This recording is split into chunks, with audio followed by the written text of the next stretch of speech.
Buckingham Palace has released details of proceedings which will follow the state funeral of Queen Elizabeth II Monday.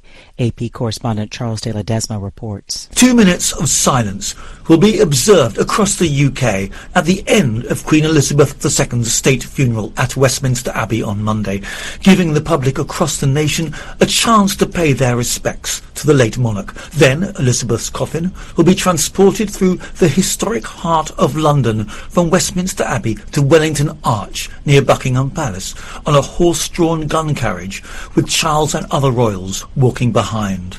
Charles de Ledesma, London. Turning our attention to Ukraine, the Ukrainian flag is raised in a taken city after the Russian retreat. President Volodymyr Zelensky looked on and sang the national anthem as he watched his country's flag rise above the recaptured city of Izium Wednesday. The president making a rare foray outside the capital that highlights Moscow's retreat from a Ukrainian counter-offensive. Russian forces left the war-scarred city last week as Kyiv soldiers pressed a stunning advance that reclaimed large swaths of territory in Ukraine's northeastern Kharkiv region. EU Commission President Ursula von der Leyen said Thursday that war-torn Ukraine would have the backing of Brussels for as long as necessary as Russia's invasion of Ukraine nears its 7th month. She told reporters during a joint press conference with Ukraine leader Volodymyr Zelensky, quote, "We will never be able to match the sacrifice that the Ukrainians are making, but what we can tell you is that you'll have your European friends by your side as long as it takes," end quote. Russian President Vladimir Putin and China's President Xi Jinping will hold a one-on-one meeting Thursday on the sidelines of a regional summit in the ancient Uzbek city of Samarkand. A tentative labor agreement has been reached between railway workers and railway companies, averting a Friday strike, the AP's Donna Warder reports. President Joe Biden says the tentative deal will keep our critical rail system working and avoid disruption of our economy. The president says rail workers will get better pay, improved working conditions, and peace of mind around their health care costs. A strike could have halted shipments of food and fuel at a cost of $2 billion a day and shut down some commuter rail lines throughout the country. Donna Warder, Washington. At least 9 people died and 20 others were injured early Thursday in a stampede after an Independence Day concert in western Guatemala, rescue workers said. Local press reported the victims were crushed as thousands of people tried to leave an open-air esplanade at the end of a concert during a traditional festival. It was the first time in 3 years that Guatemala celebrated its independence from Spain after the previous 2 years of celebrations were called off due to the coronavirus pandemic. Guatemala gained independence from former colonial power Spain September 15, 1821. Authorities in South Korea say police arrested a woman Thursday on 2 murder charges from New Zealand, where the bodies of 2 long-dead children were found last month in abandoned suitcases. South Korean police said they detained the woman after New Zealand requested her extradition. The 42-year-old Korean-born New Zealand woman is suspected of fleeing to South Korea in 2018 after allegedly killing her children in Auckland.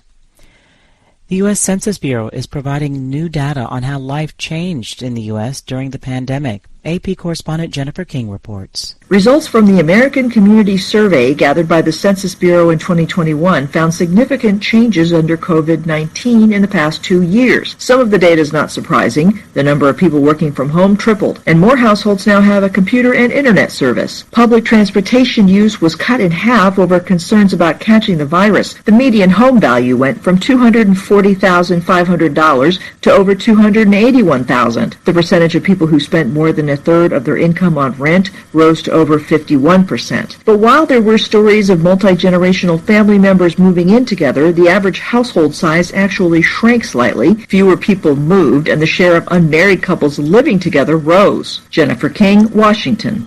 And recapping our top story, Buckingham Palace has released details of proceedings which will follow the state funeral of Queen Elizabeth II on Monday. This as thousands continue to line up to see her coffin at Westminster Hall.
Hi, thank you for watching.